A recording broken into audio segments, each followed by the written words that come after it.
तो नमस्कार, स्वागत है आप सभी का एजुकेशन मंत्रा में। दोस्तों, आज की डेट में देखा जाए तो फिर से मर्जर मामले में डिवीजन बेंच में एक जोरदार जो बहस है वो देखने के लिए मिली है।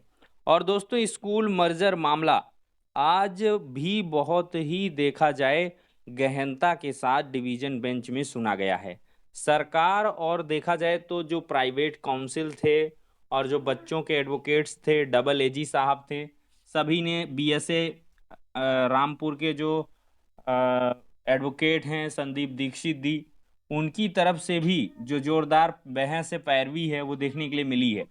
और दोस्तों, बहस इतनी लंबी खिंच रही है डिवीजन बेंच में कि अभी ये मामला आज की डेट में निस्तारित नहीं हुआ है और इसका ऑर्डर रिजर्व नहीं हुआ है।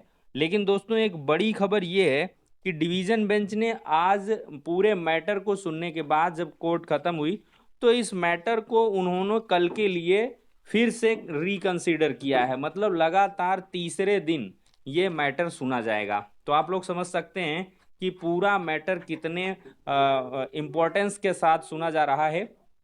और सरकार ने आज कई चौंकाने वाले पक्ष भी रखे हुए हैं। हालांकि उसका कोई डेटा सरकार की तरफ से प्रस्तुत नहीं किया जा सका है, ऑफिशियल डेटा।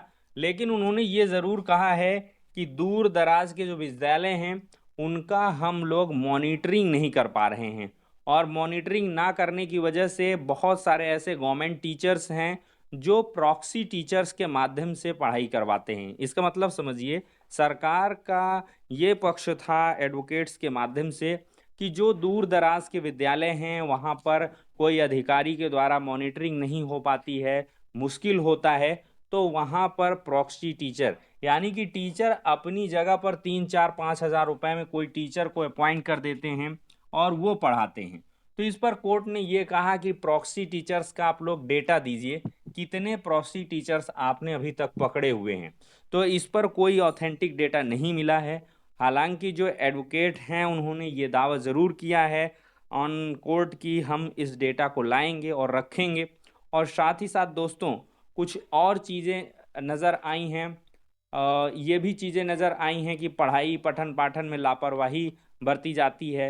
और साथ ही साथ एक बिंदु ये भी उठाया गया है कि हमारा जो एमडीएम का डेटा है, मिड डे मील का डेटा, वो बताता है कि जो बच्चे हैं वो मात्र 80% ही उपस्थित रहते हैं विद्यालयों में। हर दिन का जो डेटा है मैक्सिमम वो 80% ही जाता है। मतलब 20% सरकार को ऐसा लगता है कि बच्चे आते ही नहीं विद्यालय, या कोई भी कारण हो सकता है कि वो नामांकन फर्जी हो। इस प्रकार की बहुत सारी चीज़ें इसमें अभी निकल के नहीं आई हैं। तो इस पर भी कोर्ट ने डेटा मंगाया हुआ है कि इसका भी आप डेटा दीजिए। और जो प्राइवेट एडवोकेट हैं, जो याचिकाकर्ताओं के एडवोकेट हैं, उन्होंने हालांकि इसका विरोध किया है और इसके जो है अपने फेवर में जो चीज़ें हैं उसका पक्ष भी रखा हुआ है। गौरव मल्होत्रा सर हो गए और साथ ही साथ यहाँ पर डॉक्टर एलपी मिश्रा साहब हो गए और भी जो एक आध एडवोकेट हैं, उन सब के माध्यम से जो ये डेटा हैं वो रखे गए हैं। और बहुत सारी बहस आज की डेट में भी देखने के लिए मिली है। दोस्तों, स्कूल मर्जर पर कहीं ना कहीं चीज़ें लंबी होती जा रही हैं। लेकिन सरकार का यही कहना है कि हर हाल में मर्जर को अलाउड कर दिया जाए। कोर्ट से दरख्वास्त की जा रही है कि मर्जर का मतलब ये नहीं है कि हम विद्यालय को बंद कर रहे हैं। युग्मन का मतलब उन्होंने साफ तौर पर हर बार मना किया है कि युग्मन पेयरिंग का मतलब स्कूलों का बंद करना नहीं, बल्कि सुविधा संपन्न विद्यालय में जिसमें कि मॉनिटरिंग सही से हो पाए, बच्चों की अटेंडेंस ज़्यादा से ज़्यादा रहे, संसाधन सारे के सारे रहें। और साथ ही साथ उन्होंने कहा है कि हम बाल वाटिका चला रहे हैं वहाँ पर, हम विद्यालयों को बंद नहीं कर रहे हैं। वहाँ पर 3 से 6 साल के बच्चों की एजुकेशन के लिए जो है हम लोग व्यवस्था भी कर रहे हैं। इस प्रकार की बहुत सारी चीज़ें मर्जर के पक्ष में बताई जा रही हैं। और साथ ही साथ और भी जो डेटा है, मतलब सरकार पूरी तरीके से मर्जर को बचाने में लगी हुई है और कोर्ट भी लगातार पूरे मैटर में गहनता से जा रही है और डिवीजन बेंच में लगातार ये गहनता से मैटर चल रहा है। अब दोस्तों, ये सुनवाई कल भी कंटिन्यू रहेगी और पूरी उम्मीद जताई जा रही है कि कल की डेट में ये मैटर जो है रिजर्व हो सकता है। कल की डेट में इसका ऑर्डर रिजर्व किया जा सकता है और बहुत जल्द ये ऑर्डर भी सुनाया जा सकता है। एक और चीज़ यहाँ पर घटित हुई है कि आज स्टेटस को होने वाला था। मतलब यथास्थिति बरकरार रखने के जो कोर्ट के माध्यम से आदेश हैं वो निकल के आने वाले थे, लेकिन ऐन वक्त पर डबल एजी साहब ने जो है इस पर कुछ समय मांग लिया है, या कुछ कह लें कि स्पेशल डेटा उन्होंने कहा कि हम इस मैटर पर कल की डेट में रखेंगे। इस वजह से एट लास्ट ये नहीं हो पाया है, स्टेटस को जैसी चीज़ें नहीं हैं। अब देखते हैं दोस्तों, कल ये मैटर फिर से टेकअप होगा, फिर से बहस होगी और बहुत सारे जो डेटा हैं वो डिस्कस होंगे। जो जैसी अपडेट होगी आपको इस चैनल के माध्यम से प्रोवाइड की जाएगी।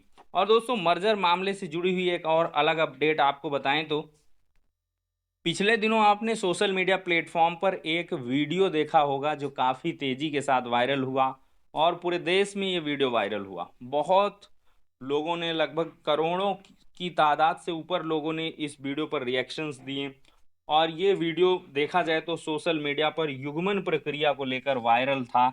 और इसमें संज्ञान लिया है जिला बेसिक शिक्षा अधिकारी महाराजगंज ने, और उन्होंने ये बताया है कि युग्मन की प्रक्रिया को लेकर रोने का वीडियो वायरल हो रहा था, और इसकी जांच तहकीकात करने पर यह तथ्य सामने आया है कि विद्यालय की प्रभारी प्रधानाध्यापक श्रीमती कुसुम लता पांडे के द्वारा छात्रों को बहला फुसलाकर प्रायोजित तरीके से रोने का वीडियो बनवाकर सरकार और विभाग की छवि को धूमिल करने के उद्देश्य से सोशल मीडिया प्लेटफॉर्म पर इसको वायरल कराया गया। यह कृत्य उत्तर प्रदेश सरकारी कर्मचारी आचरण नियमावली इसकी उल्लंघन की श्रेणी में आता है। प्रभारी प्रधानाध्यापक के उत्कृत्य से सरकार और प्रशासनिक व्यवस्था विभाग की छवि जो है धूमिल हुई है।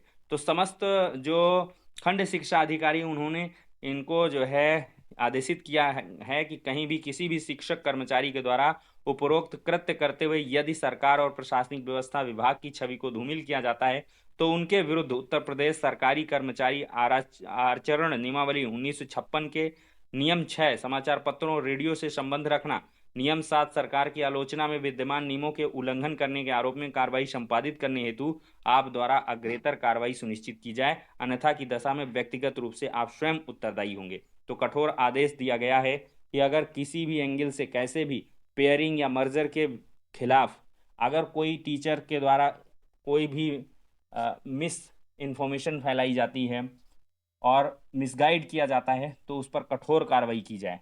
इस प्रकार के आदेश निकल के आए हुए हैं। तो वीडियो के संबंध में देखा जाए तो इसमें जांच कराई गई है और तथ्य पाया गया है कि ये प्रायोजित वीडियो था, प्रायोजित तरीके से रोने का वीडियो बनवाया गया है। तो इस प्रकार के आदेश जो है जिला बेसिक शिक्षा अधिकारी महाराजगंज की तरफ से आए हुए हैं। तो ये चीज़ें दोस्तों हुई हैं। और देखा जाए दोस्तों तो बीएसए रामपुर की तरफ से आप लोग देख सकते हैं नोटिस जो है वो अब ऑनलाइन आने लगा है, मतलब ऑनलाइन नोटिस मिलने लगा है। आपको मानव संपदा आईडी में ये नोटिस दिख जाएगा जो भी टीचर है। तो इस प्रकार की चीज़ें देखने के लिए मिल रही हैं। तो विभाग काफ़ी तेज़ी के साथ सक्रियता के साथ लगा हुआ बहुत सारे चेंजेस बेसिक एजुकेशन डिपार्टमेंट में हो रहे हैं, और ये निकट भविष्य में और भी बड़े चेंजेस देखने के लिए मिल सकते हैं। तो आज की सुनवाई का जो सटीक विश्लेषण है वो आप सभी के साथ रखा गया है। वीडियो को ज़्यादा से ज़्यादा लाइक एंड शेयर करें, चैनल को सब्सक्राइब करें। नेक्स्ट वीडियो में मिलते हैं, और ऐसी अपडेट पाने के लिए आप लोग चैनल को ज़रूर सब्सक्राइब करिएगा, क्योंकि हम रियल ऑथेंटिक अपडेट्स को लगातार लाते रहते हैं। तो ठीक है दोस्तों, नेक्स्ट वीडियो में मिलते हैं।